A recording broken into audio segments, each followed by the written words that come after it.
परेशान कर रहे हैं, मैं झेल नहीं पा रहा हूँ। तमाम फ़ोन कॉल्स आ रही हैं। मिश्रा जी लोग फ़ोन कर रहे हैं और कह रहे हैं कि देखो तुम सुधर जाओ वरना हम तुम्हारे यहाँ ठिकाने लगा देंगे। जो मेरे बीत रही है उस चीज़ को सिर्फ मैं समझ सकता हूँ और कोई नहीं समझ सकता। लोग ताने मार रहे हैं। तमाम लोग कह रहे हैं कि तू तो चमार है, तेरी औकात है, तू इसी लायक है। तो क्या आप पत्रकारिता करना, अपने समाज की आवाज़ उठाना अपराध हो गया है? क्या अब मैं पत्रकारिता छोड़ दूं? क्या मैं अपने बहुजन समाज की आवाज़ ना उठाऊं? मैं चुप हो जाऊं? रुचि तिवारी, अगर तुमको गलती का एहसास है तुम आकर के माफ़ी मांग सकती हो। तुम छोटी बहन जैसी हो, तुमको माफ़ कर देंगे। खुलेआम कहती है कि भारत को 2 हिस्सों में बांट दिया जाए। कहती है कि एक अलग राष्ट्र का निर्माण किया जाए, सेपरेट स्टेट बनाया जाए। किसके लिए? ब्राह्मणों के लिए, उच्च जात के लोगों के लिए। क्या ये देशद्रोह नहीं है? क्या पुलिस उसके ऊपर कार्रवाई करेगी? अगर आवाज़ उठाना गुनाह है, बहुजन समाज की बात करना गुनाह है, यूजीसी सब की बात करना गुनाह है, तो मुझे दे दो फांसी यार। तो दिल्ली विश्वविद्यालय में जो कुछ हुआ और उसके बाद पूरा टीवी मीडिया और उसने आपका पूरा मुद्दा ही भटका के रुचि तिवारी पर फोकस कर दिया, इसके बारे में आपका क्या मानना है, क्या कहेंगे? गोदी मीडिया लगातार मेरे पीछे पड़ा हुआ है और लगातार बदनाम करने की पूरी कोशिश कर रहा है। जो महिला यूट्यूबर है जिसका नाम रुचि तिवारी है, वो लगातार विक्टिम कार्ड खेल रही है। लेकिन जिस प्रकार से वो सोशल मीडिया पर वीडियोज़ डाल रही है, अलग अलग चैनलों को इंटरव्यू दे रही है, उस वीडियो को देख करके लोग मुझे धमका रहे हैं, परेशान कर रहे हैं, जाति सूचक शब्दों का प्रयोग कर रहे हैं, मतलब गंदी गंदी गालियाँ दी जा रही हैं। क्या इस देश में दलित होना गुनाह हो गया है? अगर मैं ब्राह्मण समाज से होता तो शायद अब तक सब लोग कह रहे होते हैं कि देखिए पत्रकारिता पर हमला हो गया है, लगातार मीडिया को मारा जा रहा है, इस प्रकार खबरें चलती। लेकिन मैं दलित समाज से हूँ और इसीलिए मेरे साथ कोई नहीं खड़ा है, मेरा साथ कोई नहीं दे रहा है और इतनी समस्याओं का सामना करना पड़ा, पूछिए मत। मैं घर से बाहर नहीं निकल पा रहा हूँ। मैं खोल रहा हूँ सोशल मीडिया, देख रहा हूँ लगातार मुझे गंदी गंदी गालियाँ दी जा रही है। ये बात मेरे घर तक पहुँचा दी गई। जिस ज़िले से मैं आता हूँ उसको बता दिया गया कि ये लड़का फला ज़िले से आता है। घर पर लोग परेशान हैं। अब आप सोचिए, इस दर्द को आप क्या समझ सकते हैं? बहुत मतलब असहनीय दर्द है, लेकिन साथ कोई नहीं दे रहा है। और रुचि तिवारी जो है बार बार देश की जनता को गुमराह कर रही है। टीवी मीडिया लगातार उसे जगह दे रही है कि देखिए ये जो है रुचि तिवारी पूरी तरीके से इनोसेंट हैं। जबकि हमने कई वीडियोस दिखाया, जो हमारे पास 2-3 वीडियोस थे, हमने उसमें साफ तौर पर बताया कि हमको जो है एक तरीके से फर्जी आरोप लगाया जा रहा है। वो लड़की आती है मेरे पास, गंदी गंदी गालियाँ देती हैं, तू चमार है, तू नीच है, तेरी औकात कैसे हुई मेरी वीडियो डालने की, यूट्यूब पर तुमने पब्लिश कैसे की। और इसके बाद मेरा मोबाइल फ़ोन पकड़ लेती है। जो वीडियो सामने आए उसमें आपने देखा कह रही वीडियो डिलीट कर। तो क्या आप पत्रकारिता करना, अपने समाज की आवाज़ उठाना अपराध हो गया है? क्या अब मैं पत्रकारिता छोड़ दूं? क्या मैं अपने बहुजन समाज की आवाज़ ना उठाऊं? मैं चुप हो जाऊं? जाकर के मैं कहीं मजदूरी वगैरह करूं? ये जो जोखिम मैं उठा रहा हूं, मैं किसके लिए उठा रहा हूं? मैं आप सबके लिए उठा रहा हूं, लेकिन साथ में कोई नहीं आ रहा। बाम सेफ न्यूज़ को बंद करवाने की लगातार कोशिश की जा रही है। ये लोग लगातार रिपोर्ट कर रहे हैं, भारी संख्या में ये लोग रिपोर्ट करके चैनल को बंद करवाने की पूरी कोशिश कर रहे हैं। अगर बाम सेफ न्यूज़ चैनल बंद हो जाएगा, क्या होगा मेरा? समाज की आवाज़ कैसे उठेगी? कोई एक रिपोर्ट नहीं बता सकता कि नवीन ने समाज के खिलाफ रिपोर्ट बनाई हो, और कोई एक रिपोर्ट उठा के नहीं बता सकता कि नवीन कुमार नंदन ने कहीं पर मनुवादियों ब्राह्मणवादियों को तवज्जो दिया हो। हमारी कोशिश है कि समाज की आवाज़ उठे, लेकिन एक टीवी चैनल है जिसका नाम है न्यूज़ 18 इंडिया, उसका जहरीला एंकर अमन चोपड़ा खुलेआम इस मुद्दे को भटकाना चाह रहा है। ये अपने आप को बनते हैं तथाकथित पत्रकार, लेकिन इनको पत्रकारिता का पा तक नहीं पता, जर्नलिज्म का जे भी नहीं पता है। पत्रकारिता किस पे चलती है? 5W1H पर। कहाँ है एक W? कहाँ है वाई? कहाँ है? घटना क्यों हुई? क्या अब मैं आंदोलन को कवर करने ना जाऊं, समाज के लिए ना बोलूं? जो मेरे बीत रही है उस चीज़ को सिर्फ मैं समझ सकता हूँ और कोई नहीं समझ सकता। लोग ताने मार रहे हैं, तमाम लोग कह रहे हैं कि तू तो चमार है, तेरी औकात है, तू इसी लायक है। तय आपको करना है कि आगे करना क्या है। अगर आप साथ देंगे मेरा तो मैं आगे बढ़ूंगा, आगे काम करूंगा, वरना मुझे शायद ये काम छोड़ना पड़ जाएगा, क्योंकि जिस तरीके से परेशान कर रहे हैं मैं झेल नहीं पा रहा हूँ। तमाम फ़ोन कॉल्स आ रही हैं, मिश्रा जी लोग फ़ोन कर रहे हैं और कह रहे हैं कि देखो तुम सुधर जाओ वरना हम तुम्हारे यहाँ कुछ ठिकाने लगा देंगे। कौन है इसका जिम्मेदार? कोई जिम्मेदारी लेगा? मैंने बार बार बोला है, रुचि तिवारी, अगर तुमको गलती का एहसास है तुम आकर के माफ़ी मांग सकती हो, तुम छोटी बहन जैसी हो, तुमको माफ़ कर देंगे।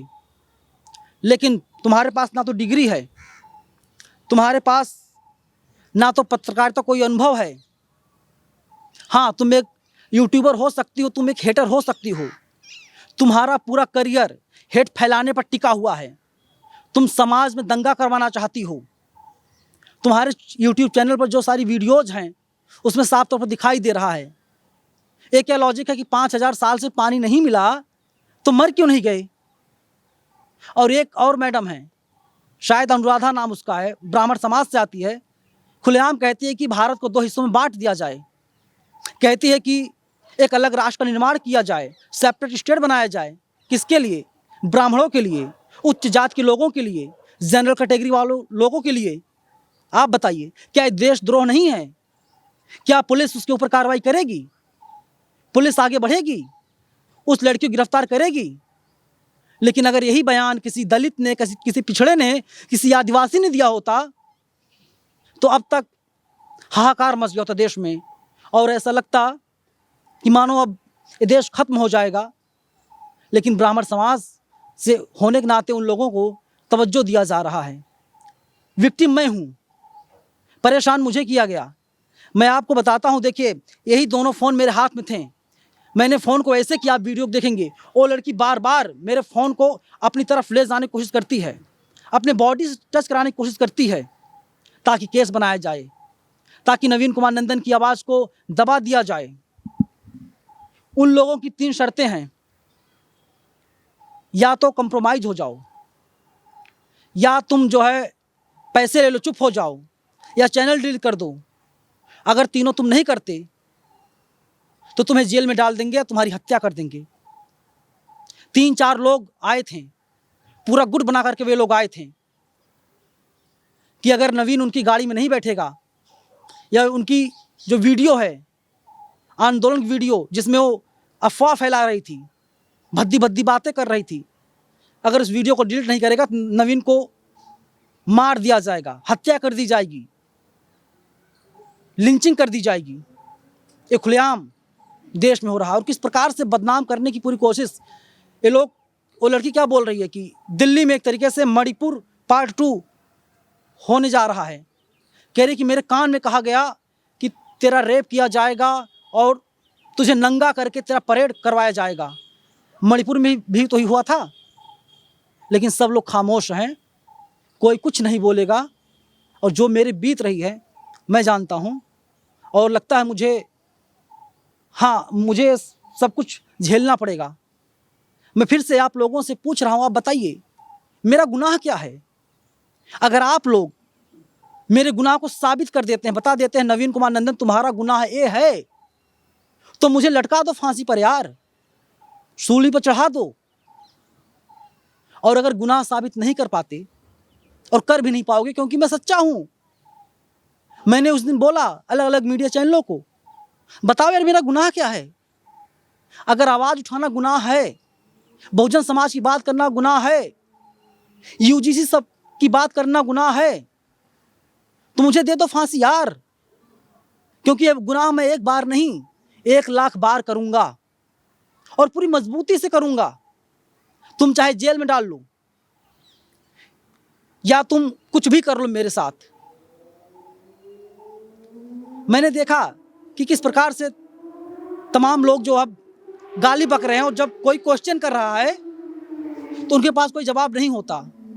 वे लोग अपने बात को सही साबित नहीं कर पा रहे हैं।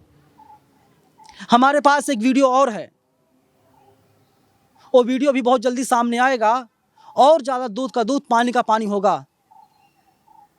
अगर सोचिए वीडियो ना होता तो अब तक मुझे गद्दार, मुझे छेड़छाड़ का आरोपी और ना जाने कैसे कैसे गंभीर आरोप लगाए गए होते, और अब तक मैं जेल के अंदर होता और देश का दंगाई मीडिया अब तक ये साबित कर चुका होता कि नवीन कुमार नंदन रुचि तिवारी को छेड़ रहा था।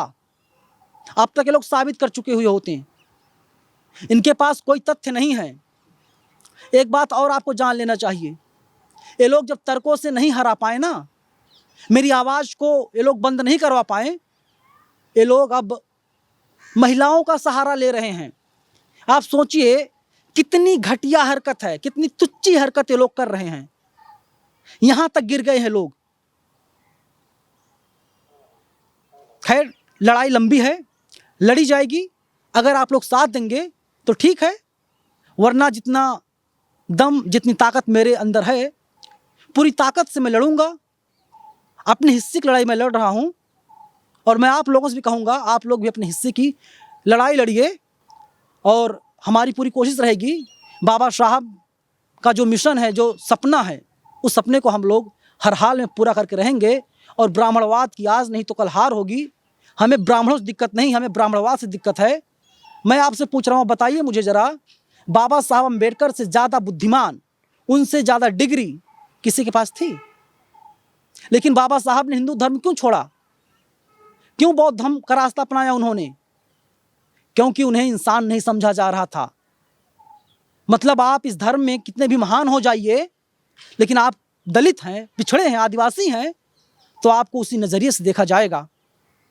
हम सिर्फ इतना कह रहे हैं कि इंसान को इंसान समझा जाए और कुछ नहीं। वे लोग लगातार लड़ाई लड़ रहे हैं कि वे लोग हमारा शोषण कर सकें, और हम लोग लड़ाई लड़ रहे हैं कि हम लोगों को इंसान समझा जाए, हमको बराबरी का दर्जा दिया जाए। आज़ादी के कई साल हो गए। 1947 में हमारा देश आज़ाद हुआ। 1950 में भारत में संविधान लागू हुआ। लेकिन जिस प्रकार से मेरे समाज के लोगों के ऊपर अत्याचार होता है, ऐसा लगता है इस देश में संविधान भी लागू ठीक से नहीं है। कहाँ कार्रवाई होती है, कितनी गिरफ्तारी होती है? अगर डेटा निकालेंगे, दूध का दूध पानी का पानी हो जाएगा।